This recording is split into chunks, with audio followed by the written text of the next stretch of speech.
फर्क नजर आएगा।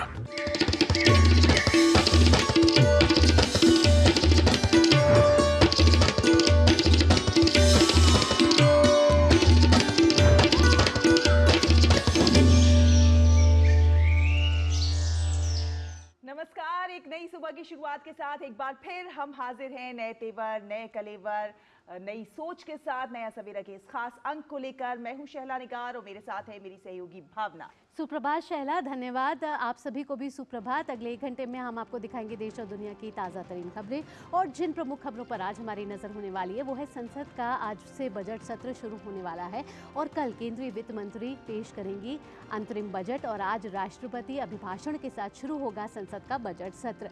साथ ही साथ जिन खबरों पर आज हमारी नज़र रहेगी वो है अंतरिम बजट पेश होने से पहले IMF ने पेश किए हैं 2024 के अनुमान, जिसमें उन्होंने बताया है कि 2024 में भारत की अर्थव्यवस्था तेजी से आगे बढ़ेगी। साथ ही बात होगी उत्तर भारत में शीतलहर का प्रकोप जारी है। खेल जगत की खबरें भी होंगी, अंतर्राष्ट्रीय जगत की खबरें भी होंगी, फिल्म एंटरटेनमेंट की खबरों के साथ आइए शुरुआत करते हैं नया सवेरा की सुबह की सुर्खियों के साथ। संसद का बजट सत्र आज से होगा शुरू। राष्ट्रपति दोनों सदनों की संयुक्त बैठक को करेंगी संबोधित। वित्त मंत्री निर्मला सीतारमण कल अंतरिम बजट करेंगी पेश।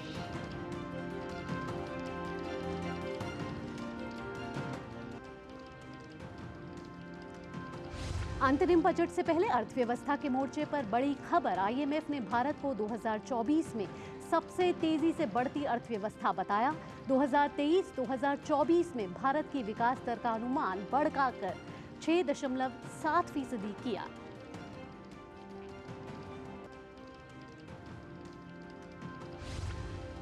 जमीन घोटाले से संबंधित मनी लॉन्ड्रिंग मामले में झारखंड के मुख्यमंत्री हेमंत सोरेन से प्रवर्तन निदेशालय आज करेगा सवाल जवाब। सोरेन ने विधायक दल की बैठक में सभी विधायकों को आज मुख्यमंत्री आवास पर रहने का दिया निर्देश।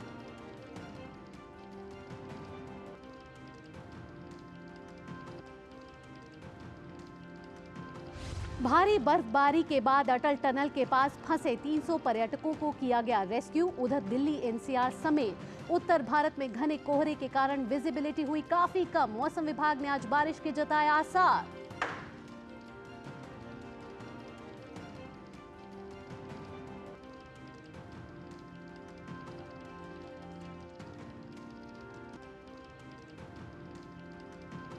चेन्नई में चल रहे खेलो इंडिया यूथ गेम्स के 6वें संस्करण का आज आखिरी दिन।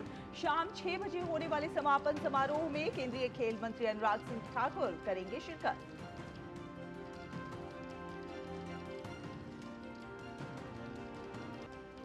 क्रिकेट की खबरों में, दक्षिण अफ्रीका में चल रहे अंडर 19 क्रिकेट विश्व कप के सुपर 6 में भारत का विजयी आगाज। न्यूजीलैंड को 214 रन से दी करारी शिकस्त। 81 रन पर सिमटी न्यूजीलैंड की पारी।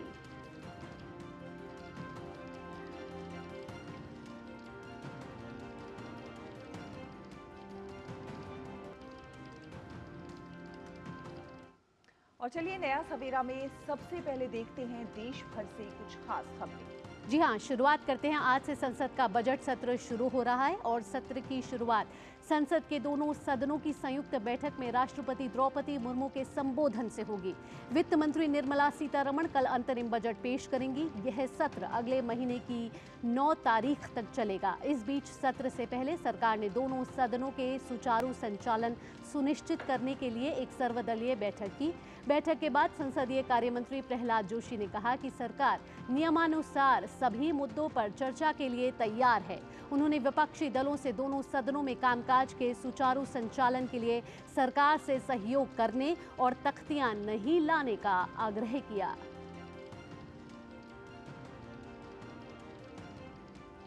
इस अंतरिम बजट से किसानों को काफी कुछ उम्मीदें हैं। किसानों का कहना है कि आगामी बजट में सरकार को किसान सम्मान निधि में बढ़ोतरी करनी चाहिए। इसके अलावा किसानों की बजट से क्या कुछ उम्मीदें हैं, आपको सुनवाते हैं। किसान सम्मान निधि बढ़ाई जाए और जांच करा करके जो किसान नहीं पा रहे हैं उनको सब कुछ दिलाया जाए। किसानों के लिए गेहूं का रेट 3,000 रुपया प्रति कुंटल होना चाहिए और गन्ने का मूल्य जो है 500 रुपया प्रति कुंटल अगर किया जाए तो किसान की लागत आएगी, क्योंकि कृषि जो है वो घाटे का सौदा है। साथ साथ किसान के लिए बिजली और पानी दोनों फ्री होना चाहिए। नए सत्र में जो बजट पेश हो रहा है उसमें किसानों के हित को देखते हुए गन्ने का कम से कम 400 रुपये प्रति कुंटल, किसान सम्मान निधि कम से कम 2 गुना कर देना चाहिए। आकर कम से कम 25,000 रुपये किसान की जाए और जो हमारा यूरिया है या और DAP है इन पर सब्सिडी देकर इसको सस्ते से सस्ता किया जाए। सरकार अच्छा काम कर रही है और जनता के हित में ये बजट को करेगी और गन्ने का पेमेंट भी 14 दिन के अंतराल में करा देगी और कराने का प्रयास भी करा रही है और गेहूं का मूल्य भी अच्छा तय कर रखा बढ़िया और हमें इसके बजट से बहुत बहुत उम्मीद है। तो किसानों के साथ साथ युवाओं को भी इस अंतरिम बजट से काफी उम्मीदें हैं। वो चाहते हैं कि सरकार ज्यादा से ज्यादा रोजगार मुहैया कराए। युवाओं की क्या कुछ उम्मीदें हैं इस बजट से, आइए आपको सुनवाते हैं। सरकार के जो लोगों को जो अपेक्षाएं हैं और हमारी जो है मेन युवाओं के लिए जो रोज़गार की बहुत ही ज़रूरत है लोगों को, नए बजट में इस रोज़गार के ऊपर अगर लोगों को ध्यान देती है तो हमारे लिए भी अच्छा होगा और प्रदेश की जनता के लिए भी अच्छा होगा। ये चीज़ें नए बजट के हिसाब से हम यही सोचते हैं कि जो बेरोज़गार घूम रहे हैं, जो डिग्री लेके घूम रहे हैं, जिनके पास पढ़ा जॉब के लिए कोई उपाय नहीं है, तो हम चाहते हैं कि उनको जॉब मिले। गवर्नमेंट से बस एक एक्सपेक्टेशन है कि थोड़ा इंफ्रास्ट्रक्चर डेवलप किया जाए हमारे कंट्री का और थोड़े से एम्प्लॉयमेंट पे ध्यान दिया जाए। सरकार से एक्सपेक्टेशन यही है कि इंफ्रास्ट्रक्चर हमारे कंट्री का काफ़ी अभी अच्छा नहीं है, उसको बिल्डअप करना और एक्सपोर्ट पे ज़्यादा से ज़्यादा मोटिवेट करना चाहिए कि एक्सपोर्ट मोटिवेट होगा, एक्सपोर्ट बढ़ेगा तो फॉरेन रिजर्व बढ़ेगा। तो एक्सपोर्ट, इंफ्रास्ट्रक्चर और एजुकेशन ये वो है। बाकी हेल्थ, बस ये 4 चीज़ तो मेन है, बाकी आगे गवर्नमेंट काम कर ही रही है। बजट को लेकर व्यापारी वर्ग की भी काफी कुछ उम्मीदें हैं, सुनिए। 2023 इलेक्ट्रिक व्हीकल्स के लिए बहुत अच्छा रहा, जिसमें हम लोगों ने 46% ईयर ऑन ईयर ग्रोथ देखी और लगभग 15 लाख इलेक्ट्रिक व्हीकल्स बिके। 2024-25 का जो बजट आ रहा है उससे हमें काफ़ी कुछ एक्सपेक्टेशंस हैं जो इस सेक्टर को और आगे बढ़ाएंगी। सबसे पहले तो जो सब्सिडीज़ हैं और जो टैक्स इंसेंटिव्स हैं वो कंटिन्यू रहने चाहिए। इस साल के बजट में गवर्नमेंट को ज़्यादा से ज़्यादा IT स्टार्टअप और IT स्किल के ऊपर फोकस करना चाहिए। IT इंडस्ट्री में कोई भी नई कंपनी को स्टेबल होने में मार्केट में 4 से 5 साल तक का समय लग जाता है, तो ऐसे में अगर गवर्नमेंट की तरफ से कम 5 साल टैक्स से राहत मिले तो उनके लिए बहुत अच्छी बात होगी। बजट में फाइनेंशियल इंक्लूजन एक इम्पॉर्टेंट टॉपिक निकल के आएगा, जिसकी वजह से MSME सेक्टर को काफ़ी बढ़ावा मिलेगा और इस चीज़ के लिए फिनटेक और बैंक की और मजबूत पार्टनरशिप की ज़रूरत है, जिसकी वजह से बैंक एक न्यू एज टेक्नोलॉजी इम्प्लीमेंट कर पाए फॉर फाइनेंशियल सर्विसेज। सरकार के पिछले 5 साल के कार्यकाल में हमेशा फोकस रहा है ग्रीन एनर्जी पे, तो सोलर एनर्जी के लिए बजट से व्यापारी वर्ग की क्या है उम्मीदें, आइए आपको सुनवाते हैं। जो बजट नया आने वाला है, हम उम्मीद करते हैं कि इसमें सब्सिडी का रेट बढ़ेगा और GST कुछ ना कुछ ज़रूर कम होगा। जैसे कि पहले 5% था, फिर 12 हो गया, तो हम गवर्नमेंट से उम्मीद करेंगे कि GST के रेट घटाए जाएं, जिससे ज़्यादा से ज़्यादा और लोग सोलर की तरफ अट्रैक्ट हों। बजट में ज़्यादा से ज़्यादा सोलर को प्राथमिकता दी जाए, जिसमें हम लोग ज़्यादा से ज़्यादा सोलर लगा सकें और बेसिकली सोलर की रिक्वायरमेंट आज के दिन में बहुत ज़्यादा है। बजट के लिए देखिए, हम सोलर इंडस्ट्री के लिए जो सबसे बड़ा है वो सब्सिडी और अगर बढ़ सकती है, और जो GST जो ले रहे हैं हम लोग 13.8%, अगर ये ज़ीरो हो सकता है तो हमारा सोलर का जो प्रमोशन है वो बहुत अच्छी तरह से होगा और बहुत बढ़िया सोलर लगेगा। एक्साइज ड्यूटी अगर कम हो जाए और GST अगर हम 13.8% है जो पहले फ्री था वो अगर फ्री हो जाती है तो हमारा सोलर और ज़्यादा लगेगा और जो मोदी जी का सपना है वो हमारा पूरा होगा। बजट के बारे में मुझे ये कहना है कि बजट ऐसा होना चाहिए जो आम जनता के पक्ष में हो। वो इस तरह से होगा कि जैसे आप चूँकि यहाँ हैं हम लोग सोलर पे, तो सोलर में अगर सब्सिडी बढ़ाएंगे तो बचत होती है, तो वो और चीज़ों में काम आ सकती है। और अगर आम तौर से बात करें, जैसे कि आप जानना चाह रहे हैं, तो बजट में इन चीज़ों का ध्यान रखना चाहिए कि जो रोज़मर्रा की चीज़ें हैं, जो रोज़ के इस्तेमाल की चीज़ें हैं जनता की, उस पर ज़रूर ऐसी कुछ राहत होनी चाहिए जिससे वो उसको वो जीवन जीने में दिक्कत ना हो। तो अंतरिम बजट को लेकर हर वर्ग में उम्मीदें हैं कि जो ये आने वाला बजट है जिसको केंद्रीय वित्त मंत्री निर्मला सीतारमण कल पेश करेंगी वो सभी वर्ग के लिए लाभदायक साबित हो। तो बजट सत्र से ज़्यादा जानकारी के लिए हमारे संवाददाता ऋषि कुमार हमारे साथ जुड़ चुके हैं। ऋषि, आपसे ताज़ा अपडेट लेना चाहेंगे। 17वीं लोकसभा का ये आखिरी सत्र है और सरकार का ये अंतरिम बजट है। आज से शुरू हो रहा है बजट सत्र, क्या होगा संसद का एजेंडा इस बार?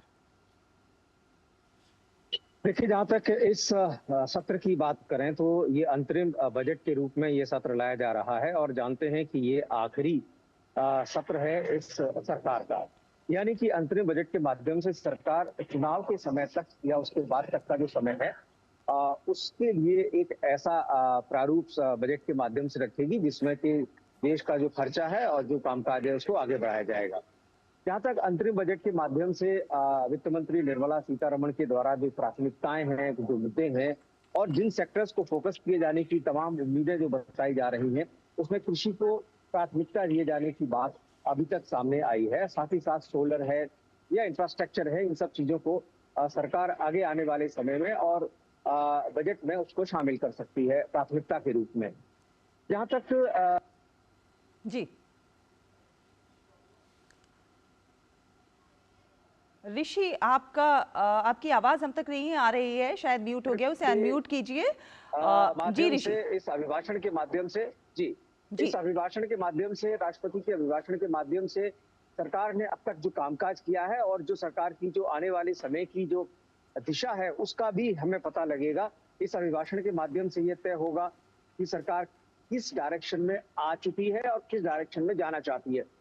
इस एजेंडे की बात करें इस सत्र के दौरान तो सबसे पहला एजेंडा तो राष्ट्रपति के अभिभाषण पर धन्यवाद प्रस्ताव के माध्यम से चर्चा और उसमें प्रधानमंत्री का जवाब रहेगा। जी ऋषि, इसमें अगर हम देखें तो जो विधायी कार्यों को बहुत ज्यादा शामिल नहीं किया जा सकता क्योंकि समय बहुत कम है और हम जानते हैं कि इस समय के अनुसार जो बजट है उस पर चर्चा और जो राष्ट्रपति का अभिभाषण, प्रधानमंत्री का जवाब, यही मुख्यतः 3-4 मुद्दे हैं जो कि अभी तक सामने आए हैं। लेकिन इसके अलावा जो विपक्ष है वो तमाम बातों को अब तक रख चुका है, तमाम बातों को सामने लाने की कोशिश करेगा। ऐसे में सरकार ने सभी से अपील की है कि वो शांतिपूर्ण तरीके से और एक कंस्ट्रक्टिव माहौल में ऋषि, देखिए कल ये इंटरिम बजट पेश होगा और इस बजट से देखिए इंटरिम बजट से बहुत सारे वर्ग, सभी वर्गों को एक तरह से कह सकते हैं बहुत सारी उम्मीदें हैं। ऐसे में सरकार की कोशिश भी है कि ये सत्र जो है बिना किसी व्यवधान के चल सके, इसके लिए भी कई सारे प्रयास किए जा रहे हैं।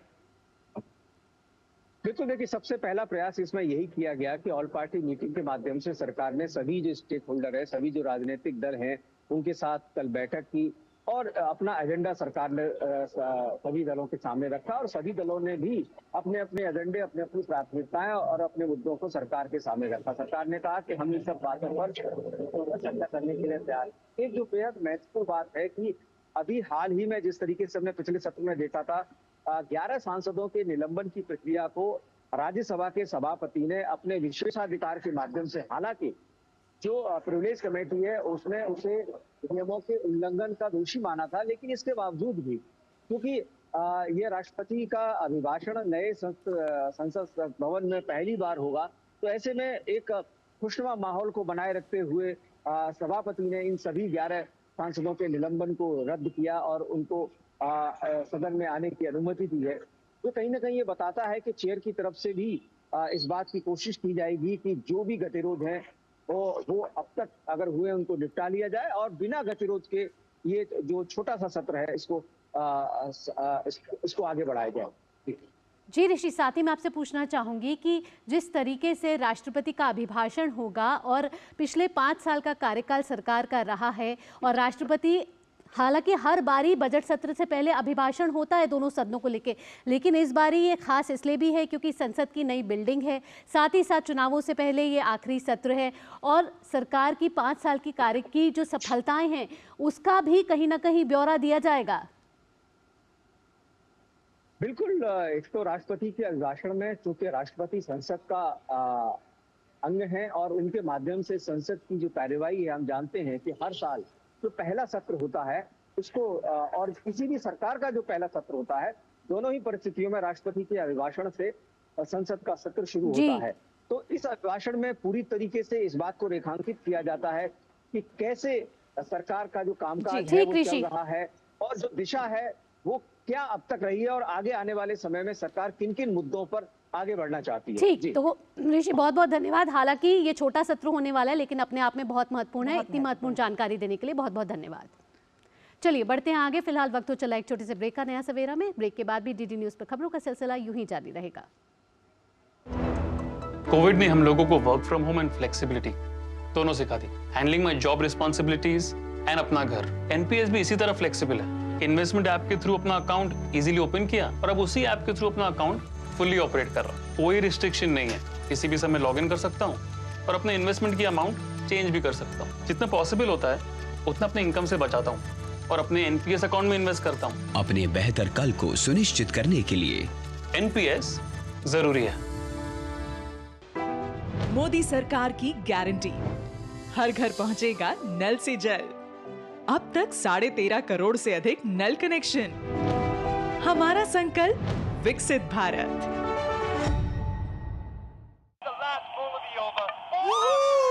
क्या लड्डू हम यहाँ बैठे बैठे पैसे बना सकते हैं।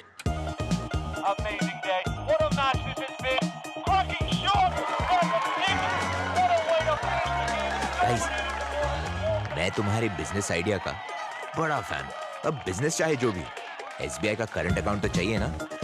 एसबीआई करंट अकाउंट से सिंप्लीफाइड बिजनेस ट्रांजैक्शंस और ग्रेट कस्टमर सर्विस। एसबीआई, देश का फैन। ब्रेक के बाद स्वागत है आपका। आप देख रहे हैं नया सवेरा और रुक करते हैं कुछ अन्य खबरों का। आपको बता दें, झारखंड के मुख्यमंत्री हेमंत सोरेन आज प्रवर्तन निदेशालय के समक्ष पेश होने वाले हैं। जमीन घोटाले से जुड़े कथित मनी लॉन्ड्रिंग के मामले में आज सोरेन से पूछताछ करेगी ईडी के अधिकारी आज दोपहर 1 बजे से सीएम ऑफिस पहुंचकर हेमंत सोरेन का बयान दर्ज कराएंगे। तो वहीं हेमंत सोरेन से पूछताछ को लेकर आज सुबह 9 बजे से रात 10 बजे तक रांची में धारा 144 लागू कर दी गई है। कल लापता होने की अटकलों के बीच सोरेन ने रांची में विधायकों की बैठक की, जिसमें उनकी पत्नी भी शामिल हुई। जेएमएम की ओर से कहा जा रहा है कि वो आज ईडी के समन पर जवाब देने के लिए उपलब्ध रहेंगे, लेकिन समन को लेकर हाजिर न होने को लेकर भाजपा सोरेन पर हमलावर है। भाजपा ने हेमंत सोरेन पर ईडी के सवालों से बचने के लिए इधर उधर भागने के आरोप लगाए हैं। ईडी की ओर से पिछले दिनों मुख्यमंत्री हेमंत सोरेन को पूछताछ के लिए 10वां समन जारी किया गया था। ईडी ने मुख्यमंत्री हेमंत सोरेन के घर से कुछ कागजात, 36 लाख रुपए की नकदी और बीएमडब्ल्यू कार जब्त की है। बताया ये जा रहा है कि बीएमडब्ल्यू कार बेनामी है और इसका इस्तेमाल सीएम सोरेन कर रहे हैं। इधर बीजेपी सांसद निशिकांत दुबे ने दावा किया है कि कल्पना सोरेन के नाम पर सहमति नहीं बन पाई। निशिकांत दुबे ने एक्स पर लिखा कि झारखंड में कल्पना सोरेन के नाम पर सहमति विधायक दल की बैठक में नहीं बन पाई। सीता सोरेन और बसंत सोरेन विरोध में नजर आ रहे हैं। कुल 35 विधायक ही बैठक में पहुंचे और सादे कागज पर विधायकों ने हस्ताक्षर किया। तो ज़्यादा जानकारी के लिए हमारे संवाददाता जुड़ चुके हैं रांची से दिवाकर, जिस तरीके से हम देख रहे हैं झारखंड में लगातार जो सियासी हलचल है वो तेज़ होती जा रही है और आज ईडी हेमंत सोरेन से एक बार फिर से पूछताछ करेगी। क्या कुछ अपडेट है? धारा 144 भी लागू कर दी गई है। सुरक्षा के कितने पुख्ता इंतजाम किए गए हैं और जिस तरीके से कल बैठक हुई वहाँ पत्नी का होना किस ओर इशारा दे रहा है? क्या लग रहा है ईडी गिरफ्तार करेगी हेमंत सोरेन को? देखिए, निश्चित तौर पर झारखंड में जो स्थिति असमंजस की बनी हुई है वो लगभग कह सकते हैं कि महीने भर से ये स्थिति असमंजस वाली बनी हुई है, क्योंकि मुख्यमंत्री हेमंत सोरेन को ईडी की तरफ से ये 10वां सम्मन जारी किया है मनी लॉन्ड्रिंग मामले में, और जो जमीन की खरीद फरोख्त है अवैध तरीके से उस मामले में ये उन पे सम्मन जारी किया गया है लगातार। हालांकि 8वीं बार सीएम ने समय बताया था कि वो सीएम आवास में ईडी के सवालों का जवाब दे सकते हैं। उसके बाद वहां पर ईडी ने करीब 7.5 घंटे तक उनसे पूछताछ की थी। फिर ईडी ने, चूंकि ईडी उनके जवाबों से संतुष्ट नहीं थी, इसलिए 9वां सम्मन जारी किया गया। उस दौरान सीएम पेश नहीं हुए और उसके बाद ईडी ने फिर से एक 10वां सम्मन जारी करके उन्हें हाजिर होने के लिए 31 तारीख तक की समय सीमा दी थी। उसके बाद सीएम आवास से या सीएम ऑफिस की ओर से मेल दिया गया ईडी की कि आज वो 1 बजे सीएम आवास में पूछताछ के लिए हाजिर रहेंगे। लेकिन इस बीच बड़ी खबर ये है कि कल जो हम कह सकते हैं झारखंड मुक्ति मोर्चा और महागठबंधन के जितने सहयोगी विधायक और मंत्री हैं उनकी कल दिन भर लगातार बैठक होती रही मुख्यमंत्री आवास में। कल देर रात तक बैठक हुई है और उस बैठक में खास बात ये रही कि पहली बार विधायक नहीं होने के बावजूद जो हेमंत सोरेन की पत्नी है कल्पना सोरेन, वो भी इस बैठक में शामिल हुई। और एक अजूबे वाली बात, क्योंकि देखिए झारखंड मुक्ति मोर्चा पर हमेशा से परिवारवादी की पार्टी का आरोप लगता रहा है। वैसे में उनके बड़े भाई की जो पत्नी है सीता सोरेन और उनके छोटे भाई बसंत सोरेन, वो दोनों कल इस बैठक से अनुपस्थित रहे हैं, उस बैठक में शामिल नहीं हुए। तो इस लिहाज से कई तरह की चर्चाओं का बाजार गर्म है। लेकिन हालांकि कांग्रेस की तरफ से मुख्यमंत्री को ये इंश्योर किया गया है कि आप जो भी फैसला लेंगे हम आपके साथ हैं। लेकिन कल जिस तरह की खबरें और ट्विटर पर और दूसरी तरह के जो सोशल मीडिया हैंडल्स है उस पर जिस तरह की बातें आ रही है कि पूरे विधायक बैठक में नहीं पहुंचे थे, तो इस लिहाज से शायद नाम पर फैसला नहीं हो सका है। लेकिन चूंकि आज ईडी के समक्ष हेमंत सोरेन को पेश होना है और उनके सवालों का जवाब देना है, तो ऐसे में क्या कुछ वैकल्पिक इंतजाम हो सकते हैं, उसको लेकर हेमंत सोरेन की ओर से, पूरे महागठबंधन सरकार की ओर से लगातार इंतजाम किए गए हैं कि क्या वैकल्पिक व्यवस्थाएं हो सकती है। इस बीच जो एक झारखंड मुक्ति मोर्चा का जो पूरा हम कह सकते हैं पार्टी के जो कार्यकर्ता है वो थोड़े ईडी के खिलाफ आक्रोशित यहाँ पर नजर आ रहे हैं और उसके लिए उन्होंने एक तरीके से रांची को घेराबंदी करने का भी प्रयास किया है। इस लिहाज से जिला प्रशासन की ओर से जो मुख्यमंत्री आवास है, ईडी ऑफिस है और साथ ही साथ राजभवन है, इसके चार दीवारी के 100 मीटर के आसपास 144 लगा दिया गया है कि इस जगह पर बिना परमिशन के कोई भी आदमी समूह में, संख्या में और हथियार के साथ आ नहीं सकते, जा नहीं सकते, कोई भी प्रदर्शन नहीं कर सकते हैं, ना ही धरना दे सकते हैं। तो आप समझ सकते हैं कि गंभीरता कितनी बनी हुई है। और पिछले बार भी जब हेमंत सोरेन से पूछताछ हो रही थी तो रांची की जो सड़क थी वहां पर जेएमएम के कार्यकर्ता लगातार नारेबाजी कर रहे थे, झंडे लेकर निकल गए थे और रात में फिर एक बार वहां पर 144 लगाना पड़ा था। तो आप समझ सकते हैं कि कितने जो एक तरीके असमंजस की स्थिति झारखंड में बनी हुई है। और उसके बाद आज एक तरीके से फिर से जितने भी तमाम विधायक हैं, जो मंत्री हैं, उन्हें सीएम आवास के पास मौजूद रहने को भी कहा गया है।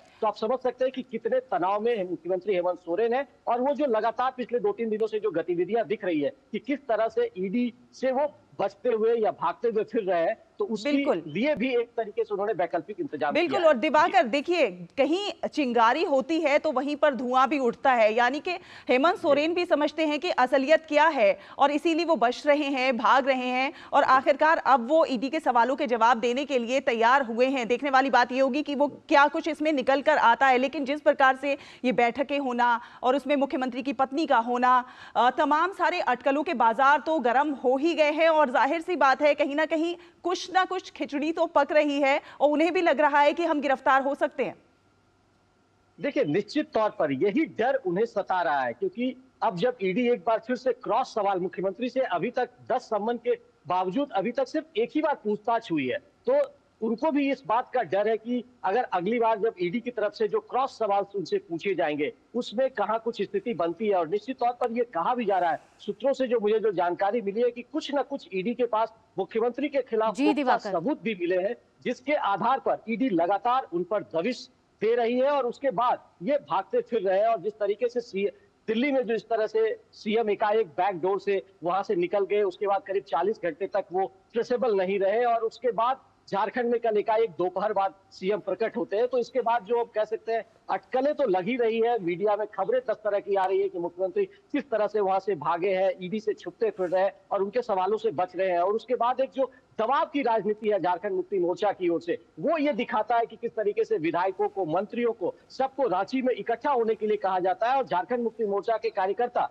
सभी जिले से हुजूम की तरीके से राजधानी रांची पहुंच रहे हैं। तो एक तरीके से ये शक्ति भी दिखाने की कोशिश है और साथ ही साथ जो हम कह सकते हैं कि संवैधानिक जो एक प्रक्रिया होती है, अगर ईडी को कोई जानकारी मिली है, कोई सबूत है, तो उस आधार पर ईडी उनसे पूछताछ करना चाह रही है, तो निश्चित तौर पर उन्हें सपोर्ट करना चाहिए। अगर वो बेदाग है तो उनके पास अगर ईडी को कोई क्लू नहीं मिलता है तो निश्चित तौर पर ईडी कोई कार्रवाई नहीं कर पाएगी। लेकिन शायद उनको भी लगता है कि नहीं, उनसे भी कुछ गलती हुई है या किसी तरह का उनके मन में संशय की स्थिति है, शायद इसी वजह से वो भागते फिर रहे हैं। ठीक दिवाकर, बहुत बहुत धन्यवाद दिवाकर इन तमाम जानकारी के लिए। तो आज का दिन बेहद अहम रहेगा झारखंड के मुख्यमंत्री हेमंत सोरेन के लिए, जब ईडी उनसे पूछताछ करेगी और ये 10वां समन है जो ईडी ने हेमंत सोरेन को भेजा है। आइए बढ़ते हैं आगे और अब झारखंड के आगे रुख करते हैं बिहार का। रेलवे में ग्रुप डी में नौकरियों के बदले जमीन लेने के मामले में कल तेजस्वी यादव से भी लगभग 10 घंटे पूछताछ की गई है। इस मामले में सोमवार को 2004 से साल 2009 के बीच रेल मंत्री रहे लालू प्रसाद यादव से भी ईडी ने लगभग इतनी ही देर पूछताछ की थी। ईडी के सूत्रों के अनुसार तेजस्वी से पूछे गए प्रश्नों में से 60% प्रश्न लालू प्रसाद से भी पूछे गए थे। तेजस्वी ने कहा कि उस समय वे नाबालिग थे। उनसे नई दिल्ली के न्यू फ्रेंड्स कॉलोनी में 4 मंजिला मकान होने के बारे में भी प्रश्न किए गए। अधिकतर प्रश्नों के जवाब में तेजस्वी ने कहा कि उन्हें नहीं मालूम। न्यू फ्रेंड्स कॉलोनी के मकान का वर्तमान बाजार मूल्य लगभग 150 करोड़ रुपए का है, जबकि कागजों में इसकी कीमत 4 लाख रुपए दिखाई गई है। पूछताछ के दौरान ईडी के दफ्तर पर राष्ट्रीय जनता दल के कार्यकर्ताओं की भारी भीड़ रही। तेजस्वी के भाई तेज प्रताप यादव और बहन मीसा भारती समेत परिवार के अनेक सदस्य भी ईडी दफ्तर के बाहर मौजूद थे। और पटना से सलमान हैदर हमारे साथ जुड़ रहे हैं ज़्यादा जानकारी के साथ। सलमान, सुप्रभात। देखिए, कल तेजस्वी से पूछताछ हुई है, उससे पहले लालू से भी पूछताछ हुई थी। तेजस्वी यादव से भी लगभग वही सवाल पूछे गए हैं अधिकतर। अब जो है आगे क्या, अगर ये सवाल हम तेजस्वी के पॉइंट ऑफ व्यू से पूछे या फिर ईडी के पॉइंट ऑफ व्यू से पूछे, तो दोनों के पास अब आगे क्या विकल्प हैं? की शैला और भावना, सबसे पहले सुप्रभात। बात यह है कि अभी जो ईडी पूछताछ कर रही है, क्वेश्चनिंग एंड क्रॉस क्वेश्चनिंग कर रही है अलग अलग लोगों को बुला करके, उसका मूल उद्देश्य तो सच उगलवाना है। और जब पुख्ता सबूत इकट्ठा हो जाएंगे ईडी के पास, तो फिर आगे की कार्रवाई वो करेगी। जाहिर है कि उसमें गिरफ्तारियां भी हो सकती हैं और लालू परिवार समेत कुल 17 लोगों के खिलाफ इस मामले में केस बनाया गया है। और जाहिर है कि कल की क्वेश्चनिंग जो थी उसमें तेजस्वी यादव को सलाह भी दी होगी, जाहिर है कि उन्होंने कानूनी सलाह ली होगी। तो हर बात पर वो लगभग ना में ही जवाब दे रहे थे कि मुझे नहीं मालूम, मुझे पता नहीं, मैं तो छोटा था, उस समय बच्चा था। इस तरह की बातें उन्होंने की हैं। लेकिन एक तरीका होता है जांच एजेंसियों का अपनी ढंग से सच को निकलवा लेने का, और बोलने वाले को ये पता भी नहीं चलता है कि उसने क्या बोल दिया और किससे जो चीजें पुख्ता हुई, सबूत पुख्ता हुए। तो ये सारी चीजें अभी चल रही हैं और आगे इस मामले में सभी ये संभावना व्यक्त कर रहे हैं कि जिन लोगों के खिलाफ मामला दर्ज है, आज नहीं तो कल उन्हें जेल जाना पड़ेगा और कानून के सामने जवाबदेह होना पड़ेगा। जो सुशील मोदी, जिन्होंने ये मामला पहली बार उठाया था और लगातार प्रेस कॉन्फ्रेंसेस करके बिहार में और दिल्ली में इस मामले को उठाया था, उन्होंने भी कहा कि कानून का जो अपनी कानूनी प्रक्रिया है वो चलेगी और कानून से बचने का कोई रास्ता नहीं होता है। अगर आपने गलत किया है तो उसके लिए आपको जवाबदेह होना है, चाहे आप किसी भी राजनीतिक दल से, राजनीतिक प्रतिष्ठा वाले पद पर हों या किसी भी बड़े परिवार से आते हों। तो ये जो अब मामला बन रहा है, इससे ये लगता है कि आगे आने वाले दिनों में जब ईडी अपनी पूछताछ की कार्रवाई पूरी कर लेगी तो फिर गिरफ्तारी हो सकती है। और ये बहुत ही संभावना परसों भी व्यक्त की जा रही थी, जब लालू यादव से बहुत लंबी क्वेश्चनिंग चली और रात में लगभग 10 बजे उन्हें फिर छोड़ा गया। तो ये सारी चीजें हुई हैं और संभावना ये व्यक्त की जा रही है कि इस मामले में आगे चल करके ईडी गिरफ्तारियां कर सकती है। ठीक बात, बहुत बहुत धन्यवाद इतनी महत्वपूर्ण जानकारी हम तक साझा करने के लिए। तो तेजस्वी यादव से जो ईडी ने पूछताछ की है, अब उस पर ये देखना होगा कि पूछताछ के बाद क्या निष्कर्ष निकलता है और सभी पहलुओं को जोड़ा जाएगा और फिर आगे का फैसला है वो किया जाएगा। आइए बढ़ते हैं अगली खबर की ओर।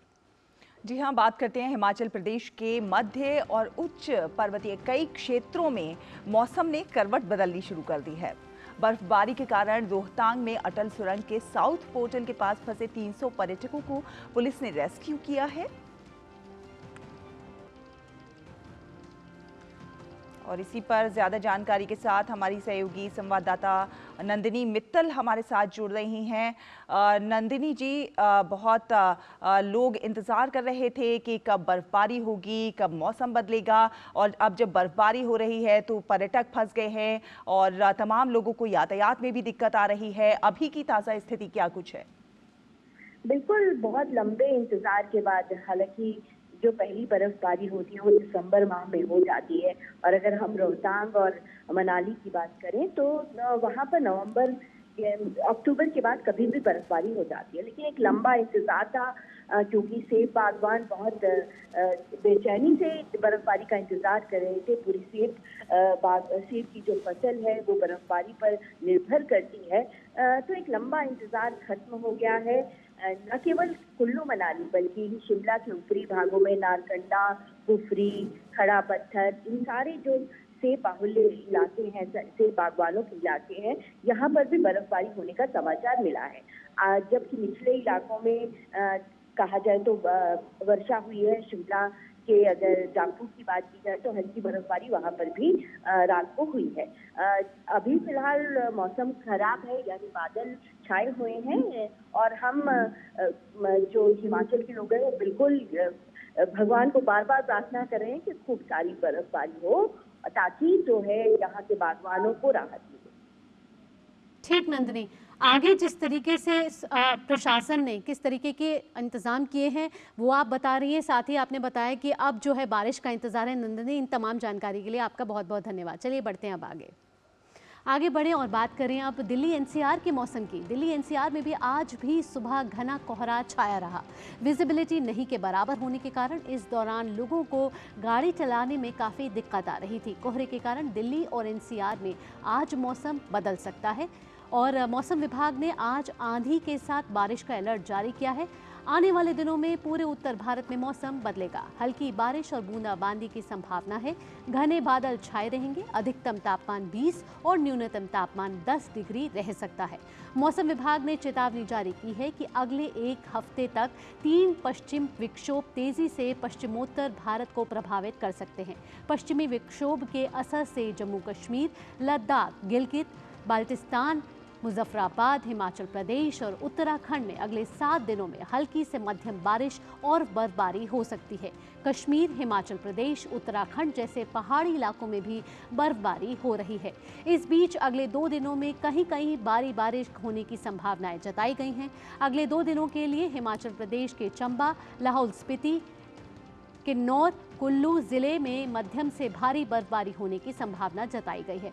ऑरेंज अलर्ट भी जारी किया गया है। फिलहाल रुकेंगे एक छोटे से ब्रेक के लिए। ब्रेक के उस पार नया सवेरा में खबरों का सफर अभी जारी रहेगा। देखते रहिए डीटी न्यूज़। मैंने अपना एनपीएस अकाउंट ऑनलाइन ओपन कर दिया था। सीरियस सेविंग स्टार्ट की after I landed my first job eight 23। अपने कॉर्पोरेट में बस अपना एनपीएस नंबर दिया एंड इन्वेस्टिंग चालू। थोड़े ही दिन पहले मेरा जॉब बदल गया। मैं मुंबई से राजकोट आ गई, लेकिन मेरा NPS account same. I just transferred the same account to my new company. NPS किसी भी जगह से ऑपरेट हो सकता है। जहां मैं, वहां मेरा एनपीएस अकाउंट। अपने बेहतर कल को सुनिश्चित करने के लिए एनपीएस जरूरी है। दीदी, नौकरी लग गई। अरे वाह, बधाई हो। तो अब तो ढेर सारी शॉपिंग। हाँ दी, नया मोबाइल। अरे रुको शहजादे, सैलरी से पहले खर्चे। इंस्टेंट लोन भी तो मिलता है। पहले बजट बनाना सीखो, फिर खर्च करो। पर दी, देखो, कमाई का एक हिस्सा हमेशा बचाना चाहिए, लेकिन पार्टी देने से नहीं बचोगे तुम। हाँ दी, पार्टी मेरी, बजट तुम्हारा। अच्छा। आरबीआई कहता है, सही वित्तीय बर्ताव करे आपका बचाव। अरे भाई, तुम्हें तो बहुत खांसी आ रही है। चलो, पास में ही आयुष्मान आरोग्य मंदिर है, दिखा दूं। जांच और उपचार दोनों मुफ्त हो जाएगा। और अगर कुछ बड़ा निकल गया तो आयुष्मान कार्ड है ना, 5 लाख तक मुफ्त उपचार कहीं भी कभी भी। मोदी जी की गारंटी है ये। तेरे पापा मेरे सामने ही बनवाए थे कार्ड। और बताऊं, मोदी जी ने प्रधानमंत्री भारतीय जन औषधि केंद्र खुलवाकर महंगी दवाइयों से मुक्ति दिला दी है हम सबको। यहाँ दवाइयाँ सस्ती और अच्छी मिलती हैं। ये तो जानता हूँ, पापा भी वहीं से दवाई लेते हैं। देखा, सबको उत्तम स्वास्थ्य सेवा सुविधा देने की मोदी जी की गारंटी। करोड़ों लोग लाभ ले रहे हैं, आओ हम भी लें। मोदी की गारंटी यानी हर गारंटी पूरा होने की गारंटी। महंगे इलाज की छुट्टी, मोदी की गारंटी। मौसम को अपने पैशन के बीच जो नहीं आने देते, मैं उनका फैन हूं। मेरी तरह एसबीआई भी आपका फैन है, इसलिए एसबीआई आपके लिए थोड़ी एक्स्ट्रा मेहनत करता है। तो excellent customer service, assistance to MSMEs और टेक्नोलॉजी ड्रिवन बैंकिंग सॉल्यूशंस। घर छोड़ दूं, SBI बदल रहा है क्योंकि हम एक बदलते देश के फैन हैं। SBI, देश का फैन। ब्रेक के बाद नया सवेरा में एक बार फिर आपका स्वागत और अब हमारे खास सेगमेंट का वक्त हो चला है, यानी कि अखबारों की सुर्खियों का।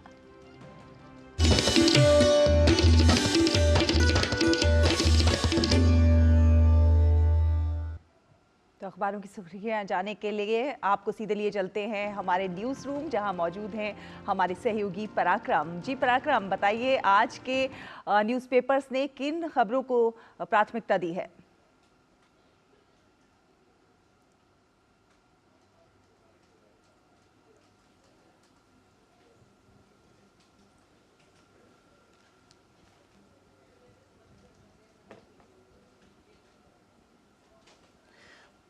सुप्रभात भावना और शैला। और अखबारों की खास सुर्खियों की बात करें तो सबसे पहले आज जो 17वीं लोकसभा है उसका जो अंतिम सत्र है उसका आगाज़ आज से होगा, यानी कि संसद का बजट सत्र आज से शुरू हो रहा है। संसद के बजट सत्र की शुरुआत राष्ट्रपति के अभिभाषण के साथ होती है। आपको बता दें कि जो राष्ट्रपति का अभिभाषण होता है वो एक सरकारी दस्तावेज होता है जिसमें सरकार की नीतियाँ और योजनाओं का लेखा जोखा होता है। आपको बताना चाहेंगे भावना और शैला की जो 17वीं लोकसभा है उसमें अमूमन हम ये देखते हैं कि बजट सत्र जो कि 1 फरवरी को बजट पेश किया जाता है, ये इंटरिम बजट पेश किया जाएगा। चूंकि देश लोकसभा चुनाव की ओर आगे बढ़ रहा है, लिहाजा वित्त मंत्री निर्मला सीतारमण 1 फरवरी को अंतरिम बजट पेश करेंगी और अमूमन बजट से एक दिन पहले आर्थिक सर्वेक्षण पेश किया जाता है जो सरकार पेश करती है। लेकिन इस बार आर्थिक सर्वेक्षण पेश नहीं किया जाएगा, उसकी जगह इस बार जो है सरकार एक रिव्यू पेश करेगी, यानी कि बीते 10 सालों में भारत की जो अर्थव्यवस्था है उसकी एक समीक्षा। ये रिपोर्ट जो है वित्त मंत्री लोकसभा में पेश करेंगी। भारत की जो चीफ इकोनॉमिक एडवाइजर है, यानी कि मुख्य आर्थिक सलाहकार हैं, उनके कार्यालय द्वारा ये रिपोर्ट तैयार की गई है।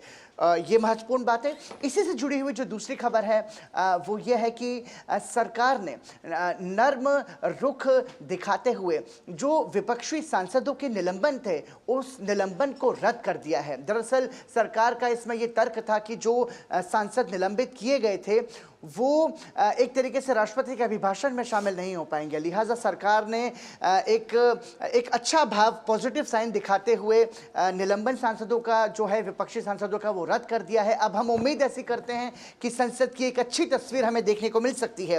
बात करें तीसरी खबर की तो एक तीसरी महत्वपूर्ण खबर जो सभी के अखबारों में प्रमुखता से छापी गई है वो ये है कि PFI से जुड़े 15 लोगों को फांसी की सजा सुनाई गई है। केरल के भाजपा नेता की 21 दिसंबर 2021 की रात को हत्या कर दी गई थी और कोर्ट ने ये तर्क दिया है इसमें कि ये जो सज़ा सुनाई गई है जिसमें PFI यानी कि जो प्रतिबंधित इस्लामिक संगठन है PFI उसके 15 सदस्यों को फांसी की सज़ा सुनाई गई है। और कोर्ट का ये मानना है, केरल की एक अदालत ने यह फैसला सुनाया है, चूँकि निचली अदालतों ने भी फांसी की सज़ा को बरकरार रखा था और ये जब हत्या की गई उस हत्या के समय ये जो PFI के लोग थे इन्होंने एक नाबालिग बच्ची और जो भाजपा नेता की हत्या की गई उनकी पत्नी और मां के सामने ये बर्बरतापूर्ण, क्रूरतापूर्ण अपराध किया है। लिहाजा 15 लोगों को फांसी की सजा सुनाई गई है PFI के।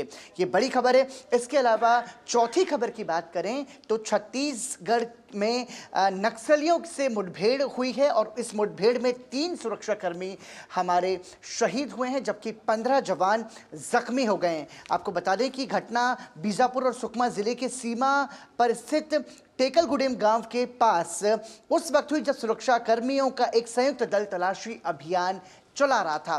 तो ये एक दुखद खबर है आज के अखबारों की सुर्खियों से।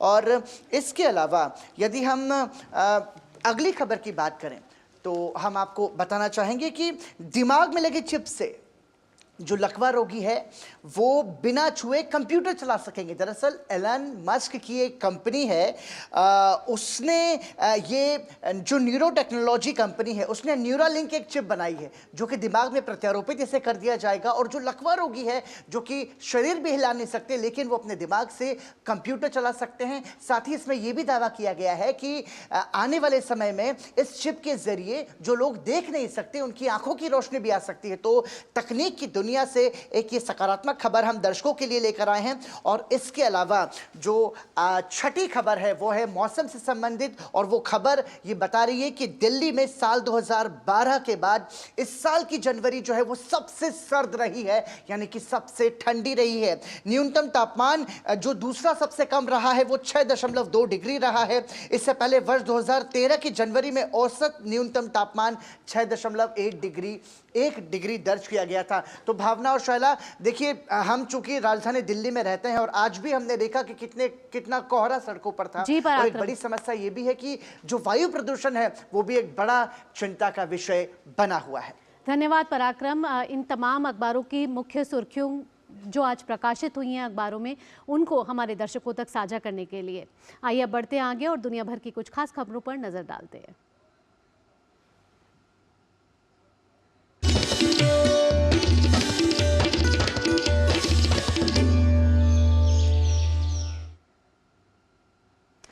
तो पाकिस्तान में बलूच लिबरेशन आर्मी ने पाकिस्तानी सेना के खिलाफ बड़े पैमाने पर संयुक्त हमला शुरू करने का दावा किया है। बीएलए की खास यूनिट में माजिद ब्रिगेड, एसटीओएस, फतेह स्क्वाड और इंटेलिजेंस विंग शामिल हैं। बीएलए ने ऑपरेशन दाराए बोलन नाम दिया है और स्थानीय लोगों से घरों में रहने की अपील की है। बीएलए ने यह भी दावा किया है कि उसकी माजिद ब्रिगेड ने मार्च सिटी में मुख्य एफसी शिविर में घुसपैठ की थी और 12 अतिरिक्त पाकिस्तानी सेना के सदस्यों को मार डाला था। बीएलए के हमले में बलूचिस्तान के माच बोलन में माच जेल, फ्रंटियर कोर मुख्यालय सहित कम से कम 5 स्थान शामिल हैं, जिसके बीएलए द्वारा कई वीडियो जारी किए गए हैं। और अब खबर मेक्सिको से है। उत्तरी मेक्सिको में मंगलवार को यात्रियों से भरी बस और ट्रक के बीच भीषण टक्कर हो गई। इस टक्कर में 19 लोगों की मौत हो गई है और कई अन्य घायल हुए हैं। स्थानीय समाचार आउटलेट N+ के मुताबिक यह घटना मेक्सिको के उत्तर पश्चिमी सिनालोआ में हुई। हालांकि स्थानीय अधिकारियों ने बताया है कि अभी तक मरने वालों की संख्या के बारे में नहीं बताया गया है। यह दुर्घटना एक तटीय राजमार्ग पर हुई है जो समुद्र तट के सामने वाले शहरों माजातलान और लॉस मोचेस को जोड़ता है। दुर्घटना के बाद रास्ते को बंद कर दिया गया है।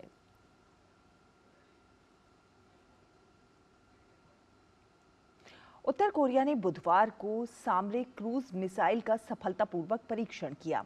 ये परीक्षण हाल ही में लॉन्च किए गए हथियारों के चयन का हिस्सा है। उत्तर कोरिया की सरकारी समाचार एजेंसी ने बताया कि मिसाइल ह्वासाल-2 मंगलवार को पश्चिमी सागर में दागा गया। वहीं दक्षिण कोरिया की सेना ने कहा कि इस प्रक्षेपण के बारे में उन्हें जानकारी मिली है। ह्वासाल-2 नामक मिसाइल का ये परीक्षण तीसरा मौका है जब प्योंगयांग ने एक सप्ताह से भी कम समय में क्रूज मिसाइलों का परीक्षण किया है। उत्तर कोरियाई समाचार एजेंसी ने कहा है कि इसका मकसद जवाबी कार्रवाई को एडवांस बनाना और सामरिक क्षमता को ज्यादा से ज्यादा बढ़ाना है। और अंतर्राष्ट्रीय खबरों के बाद अब बात करते हैं कारोबार जगत की फटाफट अंदाज में।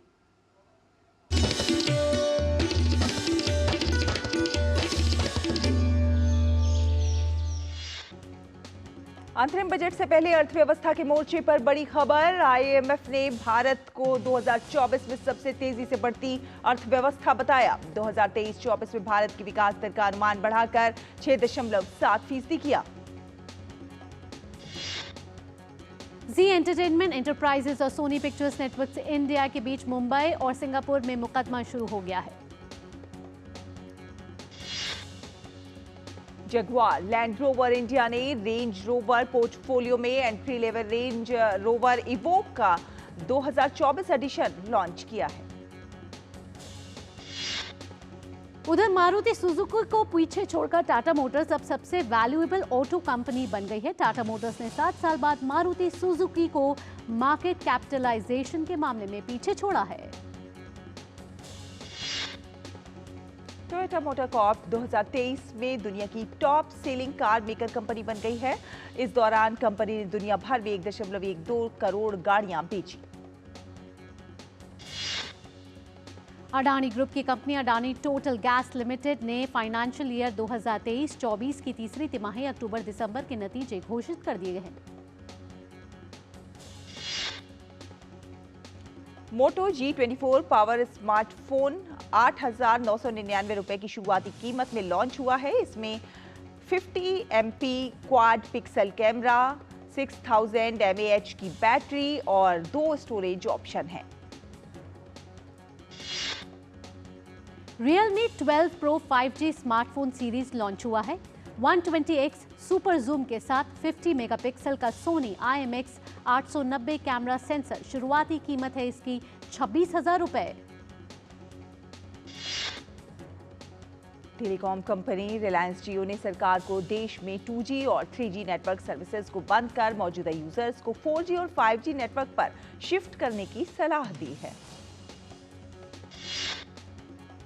बायजूस की parent company think and learn private limited के बोर्ड ने मौजूदा निवेशकों को 1,663 रुपए जुटाने के लिए राइट्स इशू को मंजूरी दे दी है। टेस्ला के एलन मस्क के स्टार्टअप न्यूरालिंक ने इंसान के दिमाग में सर्जरी के जरिए चिप इंप्लांट की है।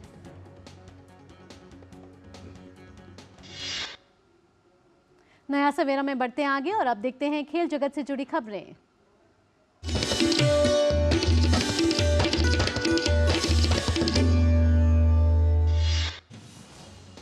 चेन्नई में चल रहे खेलो इंडिया यूथ गेम्स 2023 का आज आखिरी दिन है। केंद्रीय खेल मंत्री अनुराग सिंह ठाकुर आज शाम 6 बजे होने वाले समापन समारोह में मुख्य अतिथि के रूप में शामिल होंगे। प्रतियोगिता के 6वें संस्करण में महाराष्ट्र का दबदबा नजर आ रहा है। महाराष्ट्र के खिलाड़ी अब तक 53 स्वर्ण पदक जीतकर पहले स्थान पर काबिज हैं।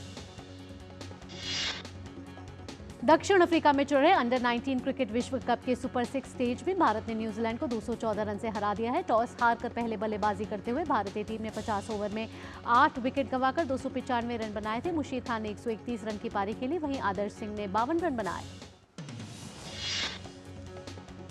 भारत द्वारा दिए गए लक्ष्य का पीछा करते हुए कीवी टीम 28.1 ओवर में 81 रनों पर सिमट गई। न्यूजीलैंड की ओर से सबसे ज्यादा रन कप्तान ऑस्कर जैक्सन ने 19 रन बनाए। भारत के लिए सोयल पांडे ने 4 विकेट लिए, तो वहीं मुशीर खान और राज लिम्बानी ने 2-2 विकेट लिए। नमन तिवारी और अर्शिन कुलकर्णी को 1-1 विकेट मिला। जीशान अली पाकिस्तान के खिलाफ डेविस कप टाई में कोच के साथ साथ गैर खिलाड़ी कप्तान की भी भूमिका निभाएंगे। पहले घोषित किए गए रोहित राजपाल निजी कारणों से टीम के साथ दौरे पर नहीं होंगे। डेविस कप विश्व ग्रुप 1 प्लेऑफ का मुकाबला 3-4 फरवरी को पाकिस्तान स्पोर्ट्स कॉम्प्लेक्स के ग्रास कोर्ट पर खेला जाएगा। मंगलवार की देर रात प्रीमियर लीग में खेले गए मुकाबले में क्रिस्टल पैलेस ने शेफील्ड यूनाइटेड को 3-2 के करीबी अंतर से हरा दिया। क्रिस्टल पैलेस की ओर से 17वें, 27वें और 67वें मिनट में गोल हुए, जबकि शेफील्ड यूनाइटेड की ओर से मुकाबले के पहले ही मिनट में पहला गोल हुआ। इसके बाद दूसरा गोल 20वें मिनट में हुआ।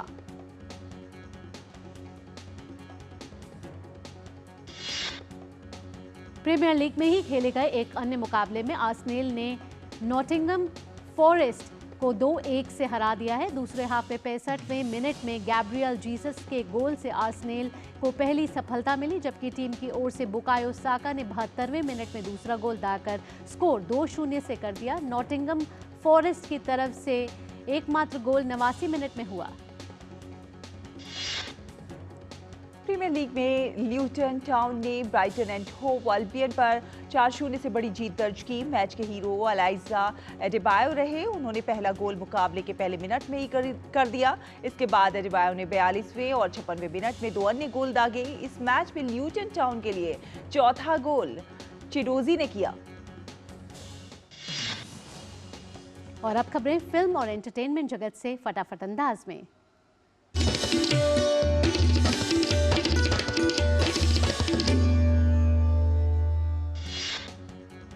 अल्लू अर्जुन की पुष्पा द रूल अगस्त 2024 में रिलीज के लिए तैयार है। निर्माताओं ने एक नए स्पेशल पोस्टर के साथ रिलीज की तारीख को कंफर्म किया है। ऋतिक रोशन की वॉर 2 को लेकर बड़ा अपडेट सामने आया है कि वॉर 2 2025 में रिलीज होने जा रही है। फिल्म को आयान मुखर्जी निर्देशित कर रहे हैं। ऋतिक रोशन और Deepika Padukone starrer film fighter box office पर शानदार प्रदर्शन कर रही है। निर्माता श्रीराम राघवन ने सबसे कम उम्र में परमवीर चक्र से सम्मानित लेफ्टिनेंट अरुण खेतरपाल की बायोपिक बनाने का फैसला किया है। एक छोटी सी भूल के कारण हॉलीवुड के गायक और अभिनेता निक जोनस को मुंबई एयरपोर्ट पर मुश्किलों का सामना करना पड़ा। दरअसल निक के पास टिकट नहीं होने के बाद सुरक्षाकर्मियों ने उन्हें कुछ देर के लिए एयरपोर्ट परिसर में प्रवेश करने से रोक दिया। फिल्मफेयर अवार्ड्स के दौरान कार्तिक आर्यन बड़े हादसे का शिकार होने से बच गए। समारोह के दौरान दर्शकों की भीड़ बेकाबू होकर बैरिकेड तोड़ दिए और कार्तिक से मिलने के चक्कर में एक दूसरे पर गिर पड़े। हालांकि सुरक्षाकर्मियों ने समय रहते कार्तिक को बाहर निकाल लिया। चर्चित शीना बोरा केस पर आधारित series the Indrani Mukherjee story बड़ी ट्रुथ जल्दी ही दर्शकों के बीच होगी। शो को 23 फरवरी को ओटीटी प्लेटफॉर्म नेटफ्लिक्स पर प्रसारित किया जाएगा। तेजस सज्जा स्टारर फिल्म हनुमान ने बॉक्स ऑफिस पर इतिहास रच दिया है। महज 20 करोड़ की बजट में बनी इस फिल्म ने अब तक सिल्वर स्क्रीन पर 250 करोड़ से अधिक की शानदार कमाई करने में सफलता पाई है।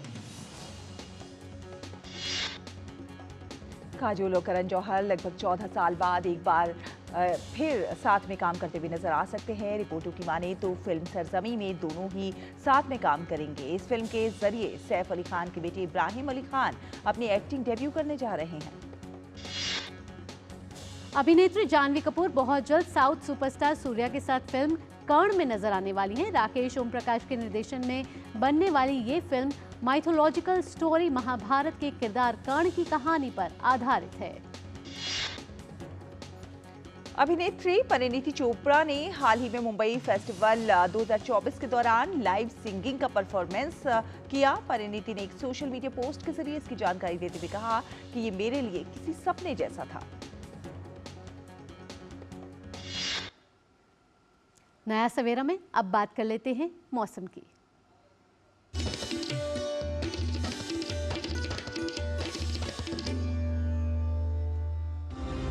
भारतीय मौसम विज्ञान विभाग ने पश्चिमी हिमालय क्षेत्र में बारिश का अनुमान जताया है। आईएमडी ने कहा है कि लगातार पश्चिमी विक्षोभ 3 फरवरी से प्रभावित कर सकता है। आईएमडी ने कहा है कि ऐसे में आज से 4 फरवरी के बीच में जम्मू कश्मीर, लद्दाख और हिमाचल प्रदेश में बारिश हो सकती है। हिमाचल प्रदेश के ऊंचाई वाले इलाकों में 3 फरवरी तक भारी बर्फबारी होने का अनुमान जताया गया है। वहीं राजस्थान के कई इलाकों में हल्की बारिश होने के आसार भी बन रहे हैं। उधर उत्तराखंड में आज से अलग अलग स्थानों में भारी वर्षा होने की संभावना जताई गई है। वहीं पंजाब में भी आज छिटपुट ओलावृष्टि की संभावना है। वहीं अरुणाचल प्रदेश में अलग अलग स्थानों में भारी वर्षा होने की संभावना है। आइए अब जानते हैं विभिन्न राज्यों और शहरों का न्यूनतम और अधिकतम तापमान।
तो इसी के साथ नया सवेरा के इस अंक में फिलहाल इतना ही, लेकिन जाने से पहले आपको दिखाते हैं ओमान की राजधानी मस्कट में स्थित भारतीय दूतावास में आयोजित कार्यक्रम की कुछ झलकियां। जी हाँ, इस कार्यक्रम के दौरान संगीत में भारत और ओमान की अनोखी जुगलबंदी देखने को मिली है।